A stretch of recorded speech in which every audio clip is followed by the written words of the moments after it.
Lawyer గారు మీరు కరెక్టే. మీ గుమస్తాకు మీరు జీతం ఎంత ఇస్తారు? 1000 రూపాయలు. ఎందుకు? నాకు సర్వీస్ చేసినందుకు. మీకు సర్వీస్ చేసిన మీ గుమస్తాకే మీరు 1000 రూపాయలు ఇస్తుంటే మమ్మల్ని కన్ని పెంచి పెద్ద చేసినందుకు మా అమ్మకు నాన్నకు మేమేమిస్తే మాత్రం రుణం తీర్చుకోగలం? కనీ పెంచడం కూలి కింద రాదు.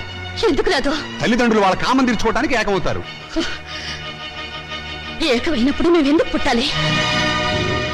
అది శుచిధర్మం. ధర్మం కాదు, శ్రమ. తల్లిదండ్రులు పిల్లల్ని పుట్టించే యంత్రాలనుకుంటే ఆ యంత్రాలు పడిన శ్రమకు కూలి ఇవ్వాలి. వీళ్ళిచ్చారా? పని చేసే యంత్రానికైనా శక్తి విశ్రాంతి కావాలి. మీ క్లయింట్స్ యంత్రాలను బ్రతికి నా తల్లిదండ్రులకు అవి ఇచ్చారా? అసలు వాళ్ళని మనుషుల్లో చూసారా? అడగండి యువరానా. వీళ్ళను పుట్టించినందుకు కూలి ఇవ్వాలి.